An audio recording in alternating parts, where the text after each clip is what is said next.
দুইটি সিফাত উল্লেখের পরে আল্লাহ নিজের নামটা নিলেন, আল্লাহিল্লাযী লাহু মা ফিস সামাওয়াতি ওয়া মা ফিল আরদ। আজিজকে, হামিদকে, ইসলাম কার? ইসলাম তার যিনি আল্লাহ, আকাশ ও জমিনের মালিকানা একমাত্র যার হাতে। আকাশ ও জমিনের মালিকানা কার? আমরা যারা কোরআনের রাজনীতি বিশ্বাস করি আমাদের কনসেপ্ট, আর যারা গণতন্ত্রে বিশ্বাসী তাদের কনসেপ্টের পার্থক্য এখানেই। গণতন্ত্র পূজারীরা মনে করে সার্বভৌমত্বের মালিক জনগণ, আর আমরা বলি সার্বভৌমত্বের মালিক সুবহানাল্লাহ। সার্বভৌমত্বের মালিক কে? আর যারা ডেমোক্রেট, মোস্ট ডেমোক্রেট, অতিমাত্রায় গণতান্ত্রিক, গণতন্ত্রকে যারা ধর্ম হিসেবে গ্রহণ করেছে তাদের বিশ্বাস সার্বভৌমত্বের মালিক জনগণ।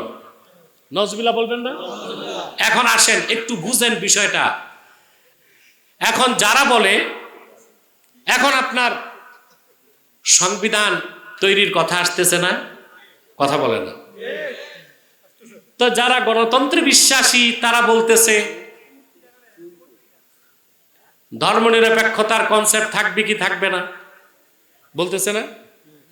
বলেন, বলতেছে। যারা গণতন্ত্রকে বিশ্বাস করে এই কথা বলে জনগণ সার্বভৌমত্বের মালিক, তারা হিন্দুরা যেভাবে নিজেরা মূর্তি তৈরি করে ওইটারে খোদা মনে করে ইবাদত করে, আবার প্রয়োজনে ওইটারে নদীতে নিয়ে ধ্বংস করে, যারা জনগণকে সার্বভৌমত্বের মালিক মনে করে ওরা নিজ হাতে সংবিধান তৈরি করে সংবিধানের উপর ঈমান আনে, আবার সময় মতো ওই সংবিধানকে বাতিল করে দেয়। এটা হচ্ছে পৌত্তলিকদের মূর্তি পূজার মতোই একটা শিরক। হিন্দুরা মূর্তি বানায় না, কি মনে করে? কথা বলে ভগবান কয়, নিজ হাতে বানায়।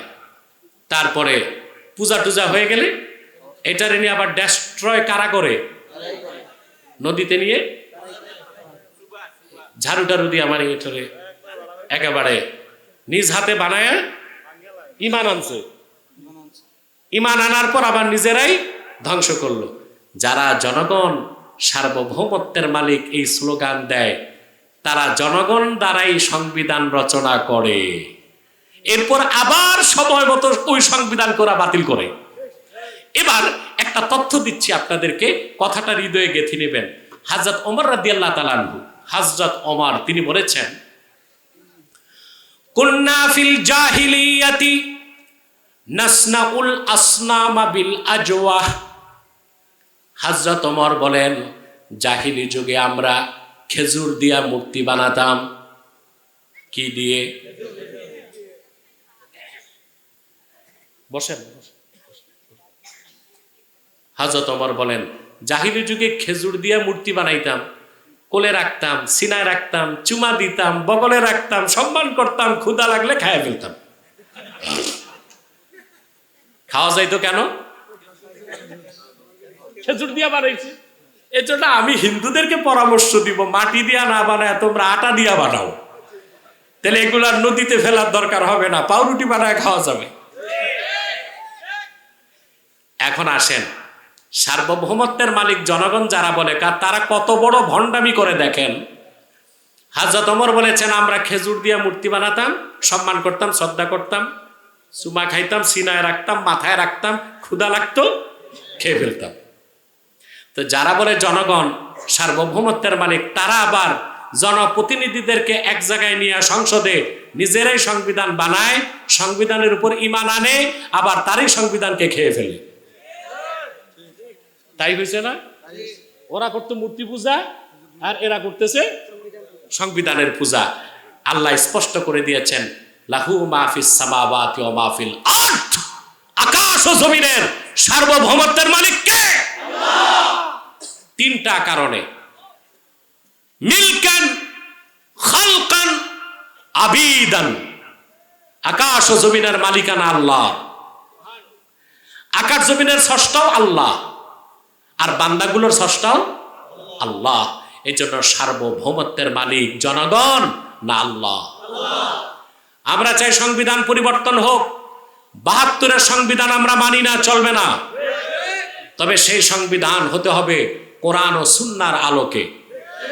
মুসলমান রাষ্ট্র পরিচালনায় সংবিধান রচনা করে, তবে সেটার উপর ঈমান আনে না। মুসলমান ঈমান আনে কোরআন হাদিসের উপর। সংবিধান প্রয়োজন অনুযায়ী তারা রদবদল করে।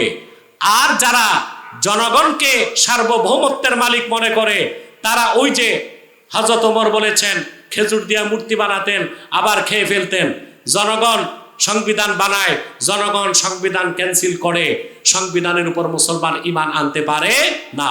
আল্লাহ পাক তারপর বলেছেন, ওয়াইলুল লিল কাফিরিনা মিন আযাবিন শাদীদ, কাফেরদের জন্য রয়েছে দুর্ভোগ, তাদের জন্য রয়েছে কঠিন শাস্তি। আল্লাহ তাআলা এই কথাগুলোর উপর আমল করার তৌফিক আমাদেরকে দান করুক। বলুন আল্লাহুম্মা আমিন।